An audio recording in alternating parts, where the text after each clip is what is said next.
الحمد للہ نحمده ونستعینه ونصلی ونسلم علی رسولہ الکریم اما بعد۔ ہم سورہ فاتحہ بیان کر رہے تھے اور کچھ ضروری قواعد اور ضوابط بھی ساتھ میں ذکر کر دیے تھے، اور یہ بات آئی تھی کہ قرآن میں جو مضامین بیان ہوئے ہیں وہ 4 قسم کے مضامین ہیں جو قرآن نے مختلف مواقع پر بیان کیے ہیں۔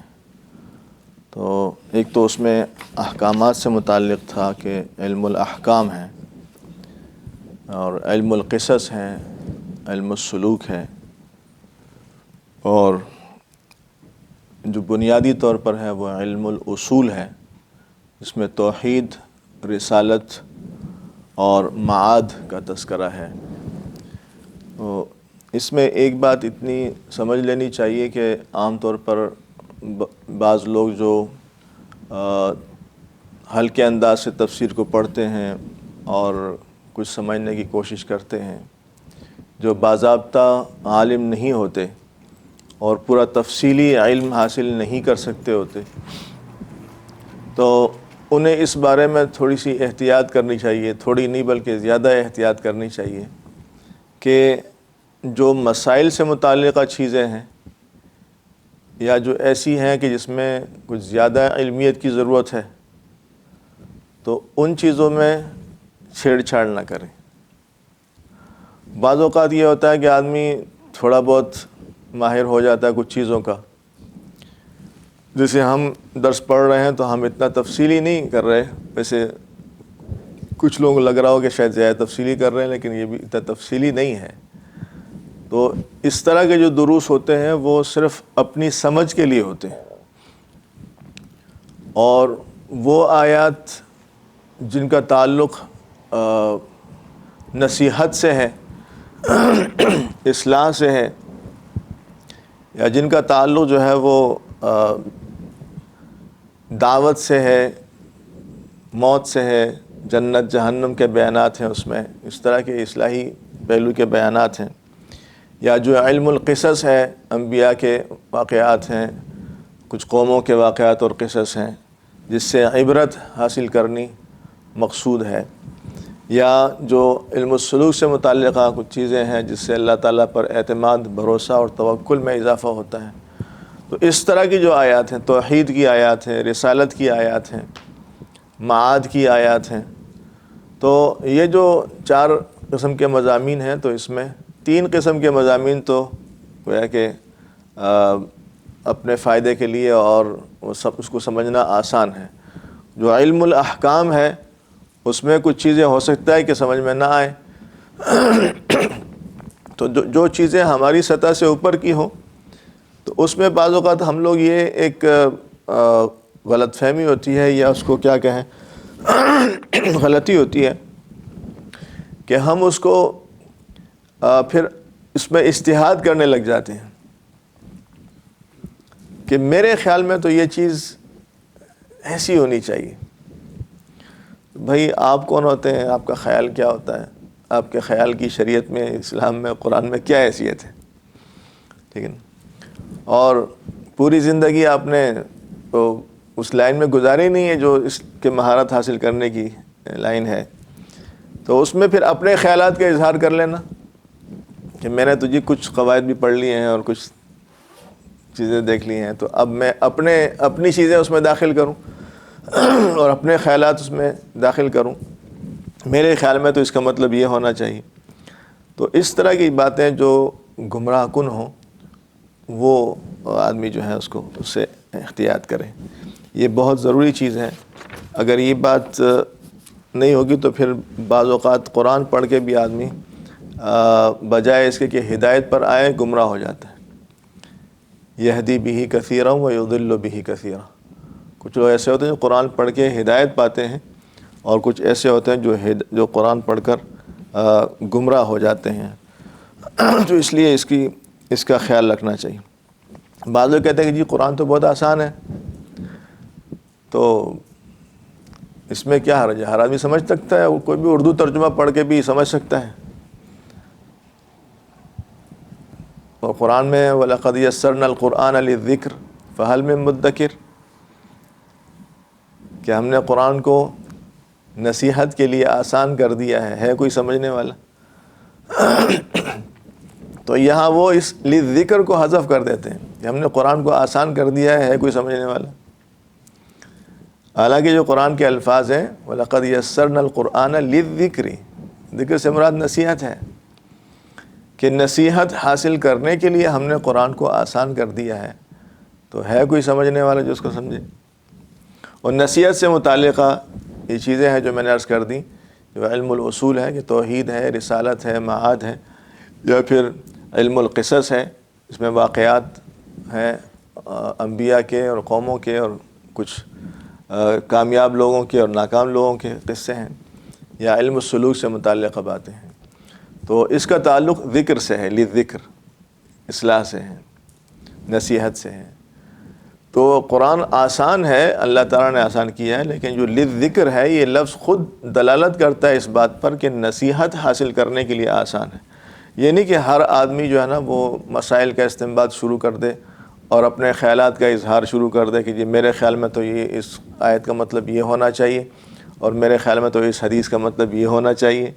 تو اس طرح کی بات جو ہے نا یہ اس دور میں بھی بہت زیادہ گمراہی کی طرف لے جانے والی جو چیزیں ہیں ان میں سے ایک چیز یہ بھی ہے. اور خاص طور پر جو ہم لوگ جب پڑھے لکھے ہوتے ہیں دنیاوی لحاظ سے، تو ہم سمجھ رہے ہوتے ہیں کہ یار ہم تو پڑھے لکھے ہیں، ہم اپنے آپ کو ان پڑھ ماننے کے لیے تیار نہیں ہوتے. یہ بڑا مسئلہ ہے. حالانکہ ایک آدمی، میں عرض کیا کرتا ہوں اکثر کہ ایک آدمی اگر میڈیکل کی لائن میں ماہر ہے تو وہ انجینئرنگ کی لائن سے تو ان پڑھ ہے نا، اس لائن کا تو ماہر نہیں ہے. اگر انجینئرنگ کی لائن کا ماہر ہے تو میڈیکل کی لائن سے وہ ان پڑھ ہے. اس سے اگر ضرورت پڑے گی تو وہ ڈاکٹر کے پاس جائے گا، ڈاکٹر کو اگر ضرورت پڑے گی انجینئرنگ کی لائن کی تو وہ انجینئر کے پاس جائے گا.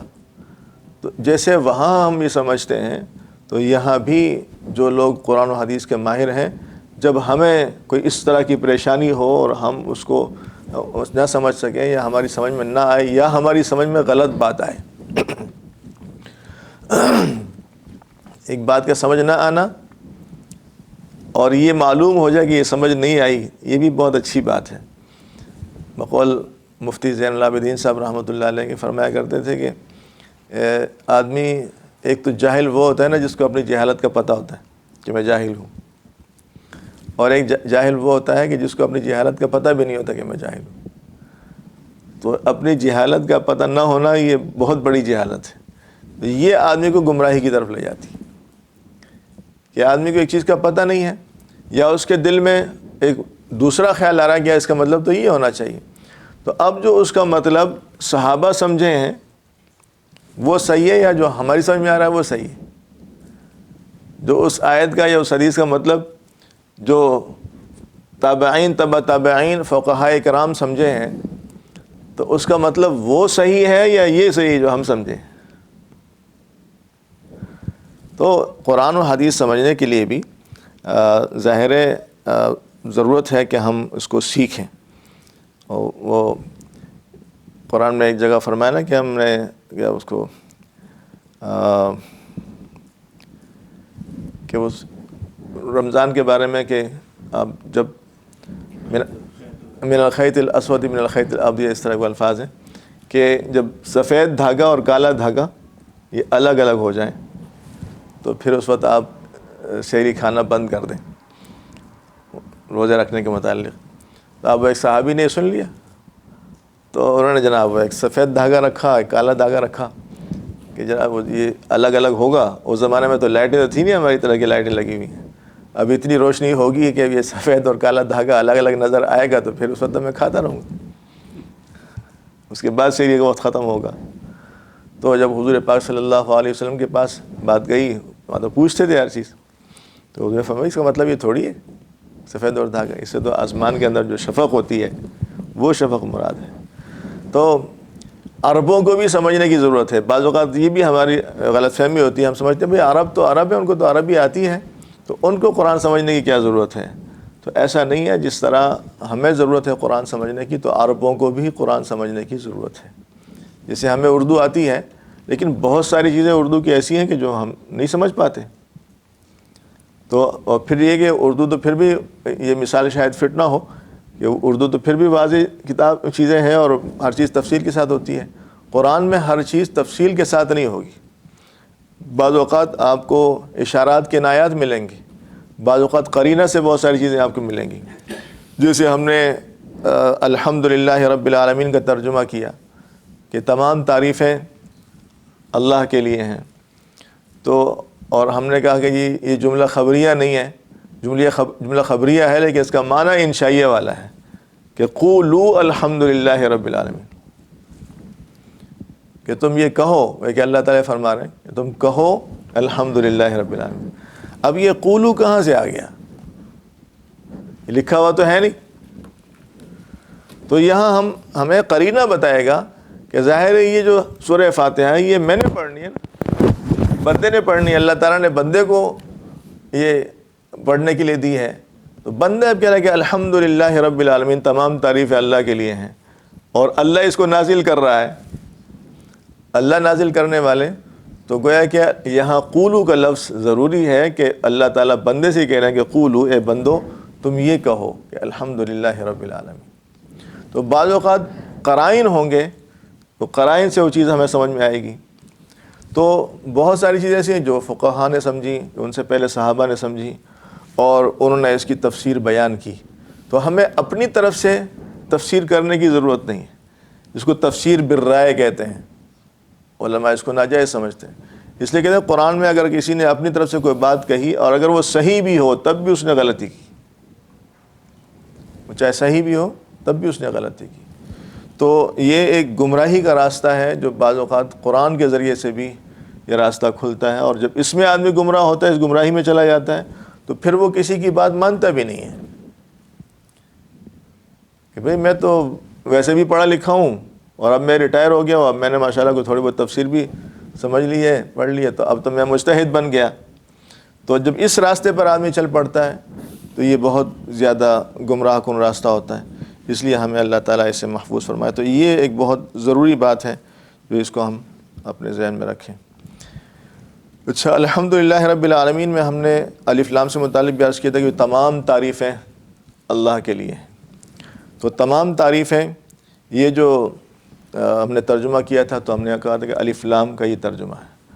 تو الف لام کے کچھ اور بھی اقسام ہیں، آپ چاہے تو وہ بھی سمجھ لیں تاکہ آپ کے ذہن میں رہیں. الف لام کے تقریباً یوں سمجھے کہ 4 قسمیں ہیں. 4 قسمیں ہیں. ایک تو آپ نے قسم اس کو پڑھ لیا کہ استغراقی ہے، ٹھیک ہے. اچھا، ایک قسم اس کی ہے جنسی، اس کو جنسی کہتے ہیں، الف لام جنسی، کہ اس سے جنس مراد ہوتی ہے، افراد مراد نہیں ہوتے. جیسے مثال کے طور پر عربی میں کہا جاتا ہے کہ المرأۃ خیر من الرجل، الرجل خیر من المرأۃ، الٹا ہو گیا، الرجل خیر من المرأۃ. یہ الٹا سا اس لیے ہو گیا کہ امریکہ کے اثرات ہو گئے کہ یہاں تو ایسے ہی ہے نا. تو الرجل خیر من المرأۃ، کہ مرد جو ہے وہ عورت سے بہتر ہے، مرد عورتوں سے بہتر ہے. تو یہ یعنی اس کا مطلب یہ نہیں ہے کہ ہر مرد ہر عورت سے بہتر ہے، افراد مراد نہیں ہیں، کیونکہ بہت ساری عورتیں ایسی ہیں جو مردوں سے بہتر ہیں. جیسے اگر امی جان عائشہ رضی اللہ تعالیٰ عنہ کے بارے میں کہا جائے تو کتنے سارے مردوں سے بہتر ہیں. بہت سارے صحابہ مرد ان سے پوچھا کرتے تھے مسائل احادیث کے متعلق، خاص طور پر جو گھریلو زندگی سے متعلق احادیث ہیں وہ اور حضور کی زندگی ہے وہ تو زیادہ انہوں نے سمجھا، ساتھ رہی ہیں. حضرت خدیجہ رضی اللہ تعالیٰ عنہ، تو یہ ایسی عورتیں ظاہر مردوں سے بہتر ہیں. اس دور میں وہ بہت ساری عورتیں ایسی ہوں گی کہ جو مردوں سے بہتر ہوں گی. تو تمام افراد مراد نہیں ہوتے، بلکہ جنس مراد ہوتا ہے کہ مرد اکثر طور پر جو جن سے مرد ہے وہ جن سے عورت سے بہتر ہوتا ہے. تو اس کو ہم الف لام جنسی کہیں گے کہ الرجل اس پہ جو الف لام ہے الرجل خیر من المرأۃ، تو یہ الف لام جنسی کہلائے گا کہ جنس مرد جنس عورت سے بہتر ہے۔ لا الہ الا اللہ۔ اچھا، کچھ ایسا ہوتا ہے کہ بعض اوقات افراد مراد ہوتے ہیں، بعض اوقات افراد مراد ہوتے ہیں اور وہ اس کا خارج میں کچھ ہوتا ہے ذہن میں کہ جی فلاں مراد ہے۔ جیسے قرآن نے استعمال کی جگہ فعصا فرعون الرسول، کہ فرعون نے رسول کی نافرمانی کی، تو الرسول پر الف لام داخل ہے، تو اب اس سے سارے نبی مراد نہیں ہیں بلکہ اس میں سے ایک فرد مراد ہے، اور وہ کون ہے؟ موسیٰ علیہ السلام ہے۔ ٹھیک ہے، تو موسیٰ علیہ السلام ایک خارج میں ان کا ایک وجود ہے جو ذہن میں ہے کہ جی یہ مراد اس سے وہ ہیں، تو یہ الف لام جو ہے یہ افراد کے لیے ہے، یہ جنس کے لیے یا استغراق کے لیے نہیں ہے، تو اس کو ہم عہد خارجی کہتے ہیں، اس کا نام نے عہد خارجی رکھا، الف لام عہد خارجی، کہ خارج میں اس کا ایک وجود ہے۔ اور ایک ایسا ہوتا ہے کہ اس میں خارج میں بھی اس کا وجود نہیں ہوتا، الف لام داخل تو ہوتا ہے لیکن خارج میں اس کا وجود نہیں ہوتا، بلکہ ایک خواب و خیال میں ایک چیز ہوتی ہے، جیسے یوسف علیہ السلام کے قصے میں ہے کہ فَأَكَلَهُ الذِّئْبُ فَأَخَافُ أَن يَأْكُلَهُ الذِّئْبُ، کہ مجھے ڈر ہے کہ تم غفلت کر جاؤ گے اور اس کو کوئی بھیڑیا کھا جائے گا۔ تو یہاں جو الذئب ہے اس پہ جو الف لام ہے، تو اس سے مراد کوئی متعین نہیں ہے، اس کا خارج میں کوئی وجود نہیں ہے اس بھیڑیا کا، بس ایک خیالوں میں ہے کہ ہو سکتا ہے ایسا کوئی بھیڑیا آ جائے، تو اس کو ہم عہد ذہنی کہتے ہیں، عہد ذہنی، ٹھیک ہے، جو خوابوں میں ہے، خیالوں میں ہے ایک چیز کہ ایسا ہو سکتا ہے۔ تو یہ جو ہے الذئب، جیسے یہ نکرہ کے حکم میں ہوتا ہے، معرفہ اور نکرہ بھی تذکرہ آئے گا۔ معرفہ ایک متعین چیز ہوتی ہے، نکرہ ایک ایسی عام چیز ہو، متعین نہ ہو، غیر متعین ہو۔ تو یہ جو الف لام عہد ذہنی ہے یہ نکرہ کے حکم میں ہوتا ہے، تو گویا کہ یہ 4 قسمیں اس کی ہو گئی۔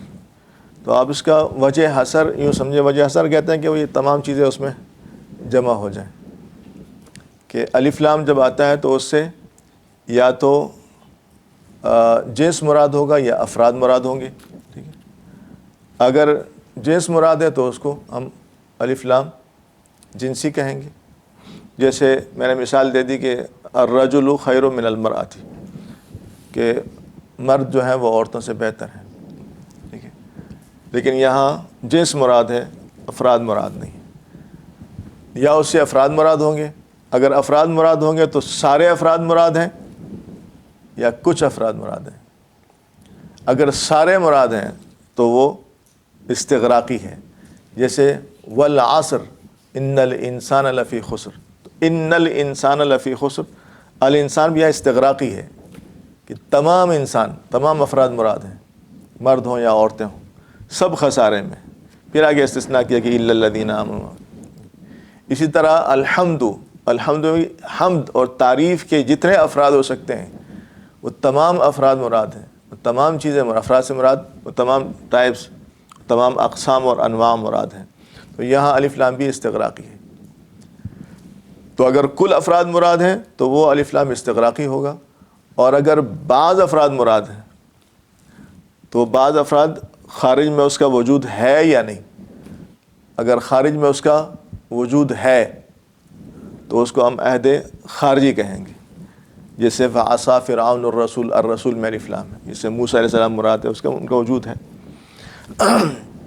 کہیں بھی استعمال ہو سکتا ہے، جیسے آپ باہر سے آئے تو میں نے کہا یہ باہر کوئی کھڑا ہوا تھا تو آپ نے کہا کہ فلاں صاحب، یا ایک آدمی کھڑا ہے، ٹھیک ہے، الرجل واقف هناك برا، اور آپ نے اس کو دیکھ لیا کہ ایک آدمی ہے، تو آپ کے ذہن کے اندر ایک اس میں ہے خارج میں کہ جی فلاں صاحب باہر ہیں، آپ نے الرجل کا لفظ استعمال کیا تو وہ الرجل بھی ایک متعین فرد کے لیے ہے جس میں اس کا وجود ہے. تو فعصى فرعون الرسول، الرسول میں جو الف لام ہے وہ افراد متعین ہے تو عہد خارجی ہے، اور اگر وہ افراد متعین نہیں ہے تو وہ پھر عہد ذہنی ہے، جیسے فأخاف أن يأكله الذئب. پھر سن لیں کہ الف لام سے مراد یا تو جنس ہوگا یا افراد ہوں گے. جنس مراد ہوگا تو الف لام جنسی ہے، افراد مراد ہوں گے تو سارے افراد مراد ہیں یا بعض افراد مراد ہیں. سارے افراد مراد ہوں گے تو وہ استغراقی ہے، بعض افراد مراد ہوں گے تو وہ خارج میں ان کا وجود ہے یا نہیں ہے. اگر ہے تو عہد خارجی، اور نہیں ہے تو عہد ذہنی. تو یہ الف لام سے متعلق یہ چیزیں ہو گئیں، اس کو اپنے ذہن میں اچھی طرح رکھ لیں. اور یہ قواعد اپنے ذہن میں اچھی طرح اس لیے بھی رکھیں اور اس پہ تھوڑی سی محنت کریں آپ حضرات، کیونکہ یہ جو سورہ فاتحہ میں آپ کے سامنے عرض کر رہا ہوں اور ہم پڑھ رہے ہیں، تو اس کو اگر ہم صحیح طریقے سے پڑھ لیں اور یہ چیزیں ہم سمجھ لیں تو یہی قواعد، یہی چیزیں قرآن میں تقریباً 1150 مرتبہ استعمال ہوئی. یعنی کہ جو آدمی سورہ فاتحہ سے ہی پڑھ لے گا تو 1150 جگہ اس کو پھر زیادہ محنت کرنے کی ضرورت نہیں ہوگی. تو اس لیے اس میں تھوڑا سا آپ حضرات اہتمام فرمائیں. تو باقی چیزیں آپ حضرات کے سامنے آ گئی تھی کہ الحمدللہ جار مجرور کی بات آ گئی تھی. پھر رب العالمین، یہ لفظ اللہ جو ہے اس کی صفت ہے اور مضاف مضاف الیہ ہے. رب لفظ جو ہے مضاف ہے، العالمین مضاف الیہ. اچھا، العالمین اس میں اعراب کے لحاظ سے تھوڑا سا آپ یہ سمجھ لیں،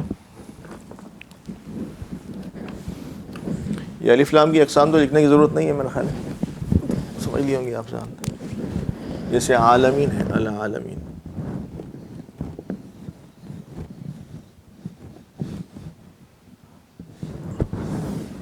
ٹھیک ہے. تو یہ اصل میں عالمون،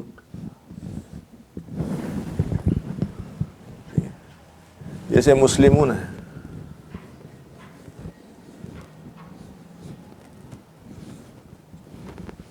ٹھیک ہے، مسلمون ایک طرح عالمون، عالمون. تو اس کو ہم جمع سالم کہتے ہیں، جمع سالم، جو مذکر سالم اور مؤنث سالم الگ ہوتی ہے.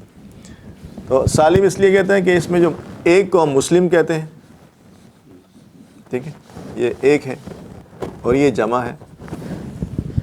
تو یہ جو مسلم والا وزن ہے نا، یہ اس میں سلامت ہے، مسلم. تو اس لیے سالم کہتے ہیں اس کو. جو مفرد والا جو سنگولر والا وزن ہے وہ اس میں سالم ہے، برقرار ہے، تو اس لیے اس کو ہم سالم کہتے ہیں، جمع سالم کہتے ہیں. اچھا، اس کے اعراب یہ ہوتے ہیں کہ جو رفعی حالت ہوتی ہے، رفع تو جو جیسے وہاں پیش ہوتا تھا، تو وہ جو پیش والی حالت ہے اس میں یہ واو نون آتا ہے، مسلمون. اور جو اس میں زبر والی اور زیر والی حالت، جس کو ہم نسبی اور جری حالت کہتے ہیں، جیسے مضاف الیہ بن گیا تو مجرور ہے، اور حرف جر آ گیا تو مجرور ہو جائے گا. تو پھر اس میں جو اس کی شکل ہو جائے گی وہ یہ ہو جائے گی، مسلمین.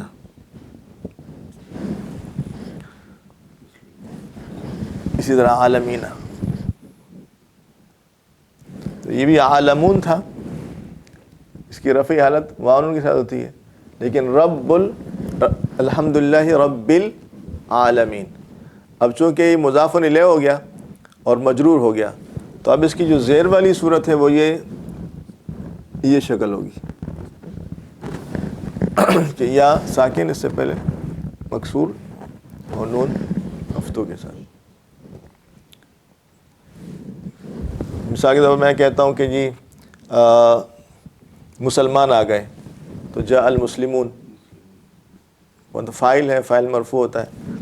اور اگر میں کہوں کہ جی میں نے مسلمانوں کو دیکھا، تو رأیت المسلمین، اب یہاں منصوب ہے، مفعول منصوب ہوتا ہے. اور اگر میں کہوں کہ جی میں نے مسلمانوں کو سلام کیا، سلم تو علی المسلمین، اب اعلی حرف جر آ گیا تو مسلمین ہو جائے گا. تو یہ جمع مذکر سالم کے اعراب کی یہ شکلیں ہوتی ہیں. یہ آپ ذہن میں رکھ لیں تاکہ آئندہ آپ کو یہ کام آئے. تو جی جمع مذکر سالم،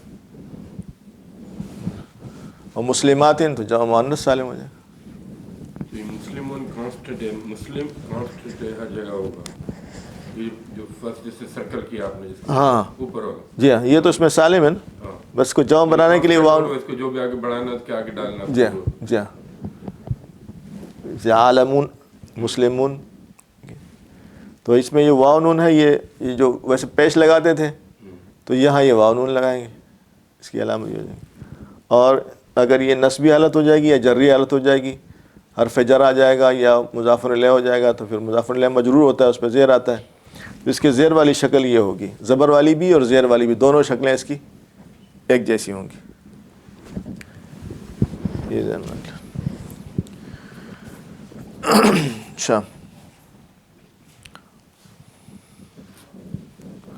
اچھا ایک چیز اس میں جو ہم نے پڑھی تھی کہ صراط المستقیم، اہدنا الصراط المستقیم، کہ ہمیں اے اللہ ہمیں سیدھا راستہ دکھا. پھر کون سا سیدھا راستہ؟ تو صراط الذین انعمت علیہم، ان لوگوں کا راستہ جن پر آپ نے انعام فرمایا. تو یہ اس کو ہم نے لفظ استعمال کیا تھا کہ یہ بدل ہے، اور صراط الذین، صراط المستقیم کا بدل ہے صراط الذین انعمت علیہم. تو یہ بدل کیا ہوتا ہے؟ بدل اور مبدل منہ، اس کو بھی تھوڑا سا آپ سمجھ لیں.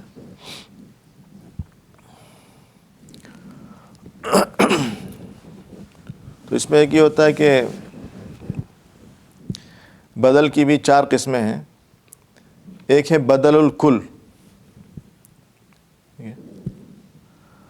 اور ایک ہے بدل البعض، اور بدل الاستعمال، اور بدل الغلط. یہ 4 قسمیں ہیں: بدل الکل، بدل الاستعمال، بدل الغلط، اور بدل البعض، بدل الاستعمال اور بدل الغلط. تو جیسے بدل الکل ہے، جیسے میں کہتا ہوں کہ جی جاءنی زید اخوک، کہ میرے پاس زید آیا تیرا بھائی. تو یہ زید کون ہے؟ اخو کا، جو اخو کا پورا زید مراد ہے. جاءنی زید اخوک.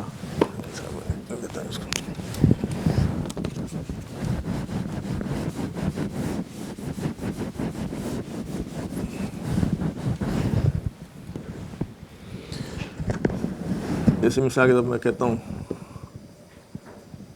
جاءنی فاروق بھائی کا کہتا ہوں، چلو جاءنی فاروق. میں احمد بھائی سے کہتا ہوں کہ جاءنی فاروق، یا زبیری صاحب سے کہتا ہوں کہ جاءنی فاروق. کون سا فاروق؟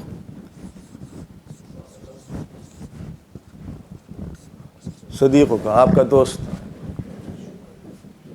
ٹھیک ہے.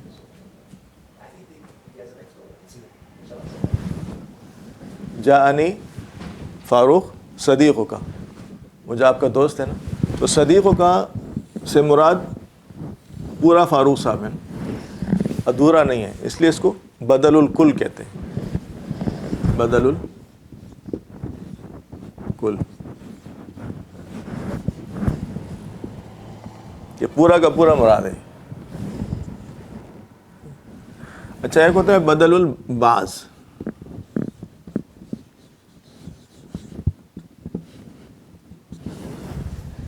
کہ پورا مراد نہیں ہوتا، اس کا جز مراد ہوتا ہے. جیسے مثال کے طور پر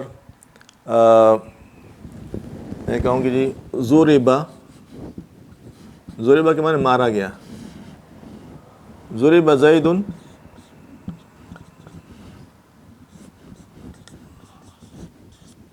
رأسہ، کہ زید کو مارا کسی نے کے سر کو مارا، ٹھیک ہے، تب وہ پورے جسم پہ نہیں مارا، سر پہ لگی اس کو، یا اس کے ہاتھ کو مارا، ٹھیک ہے. تو اب یہ اس کو مبدل منہ کہتے ہیں، اس کو بدل کہتے ہیں. تو یہ بدل البعض ہے کہ اس سے پورا زید مراد نہیں بلکہ زید کا سر مراد ہے. اچھا، بعض اوقات یہ ہوتا ہے بدل الاستعمال، تیسری قسم ہے بدل الاستعمال، یعنی وہ جو بدل ہوتا ہے وہ مبدل منہ کو شامل ہوتا ہے، اس سے اس کا کوئی تھوڑا بہت لنک ہوتا ہے. جیسے اگر کہا جائے کہ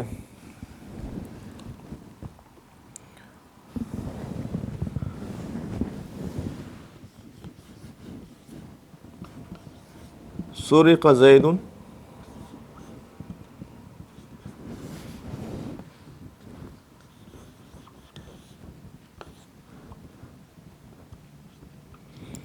حقیبتہ، کہ چوری کی گئی زید سے اس کا بیگ، تو بیگ کا زید سے تعلق ہے نا. یا خرق زید ثیابہ، کہ وہ زید کے پھاڑے گئے کیا کپڑے، تو کپڑوں کا زید سے تعلق ہے، اس مشتمل ہے اس پر، اس کے ساتھ اس کا تعلق ہے، اس کو بدل الاستعمال کہتے ہیں. اور ایک چوتھی قسم ہوتی ہے بدل الغلط.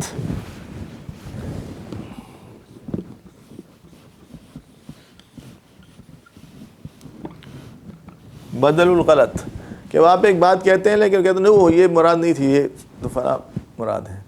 جیسے مثال کے طور پر میں کہتا ہوں جی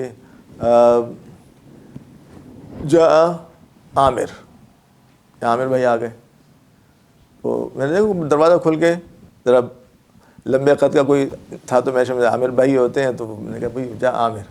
میں نے بھی جب غور کیا تو میں نے کہا بھائی تو وہ فاروق بھائی ہیں. میں نے کہا فاروق، میں نے کہا جاء عامر، میں نے کہا فاروق. تو یہ جو میں نے فاروق بعد میں کہا، جو پہلے میں نے عامر کہا تھا، تو یہ فاروق بدل الغلط ہے. یہ پہلے میں نے ایک بات غلط سمجھی اور پھر اس کے بدلے میں نے دوسری بات صحیح کہہ دی. ٹھیک ہے، تو مثال آپ خود ہی سمجھ جائیے گا. جیسے جا عامر، جا عامر، اور پھر میں کہ فاروق، فاروق.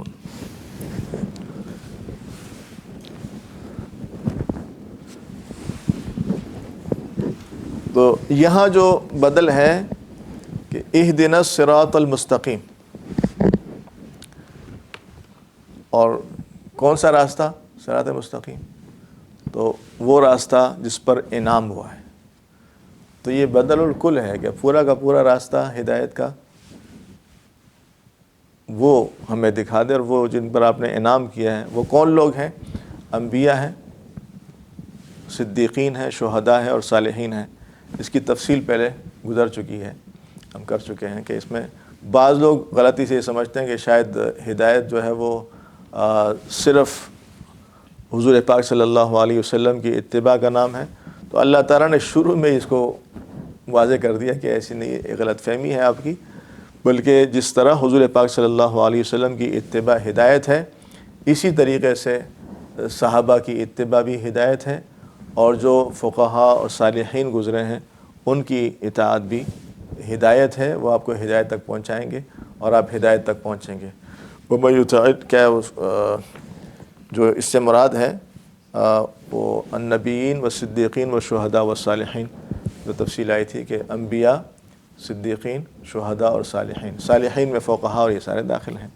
تو یہ جو غلط فہمی ہے یہ بہت یہ بھی گمراہ کن ہے اس دور میں، کہ ہم ڈائریکٹ جو ہے نا سب کو کراس کر کے، سب کو کراس کرنے کے چکر میں، کہ سب کو کراس کر کے ہم ڈائریکٹ وہاں پہنچے، اور وہ کراس کرنے کی ہماری استعداد و صلاحیت ہے نہیں، نہ وہ ہمارے اندر وہ علمیت ہے، نہ ہمارے اندر وہ استعداد ہے.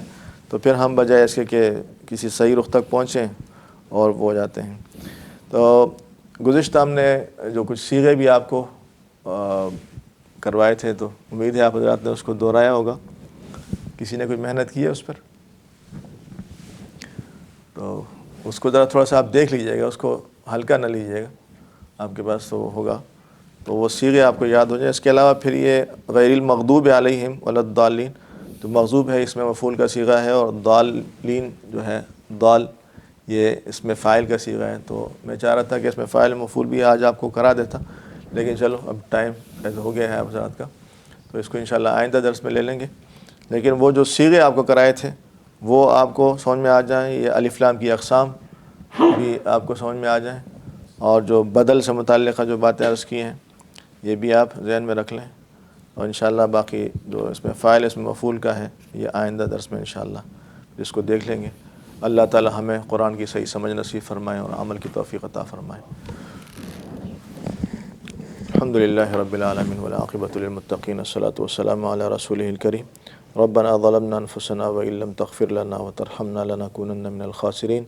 ربنا لا تزغ قلوبنا بعد اذ هديتنا وهب لنا من لدنك رحمة انك انت الوهاب۔ وصلی اللہ تعالی علی النبی الکریم محمد وآلہ وصحبہ اجمعین۔ آمین برحمتک۔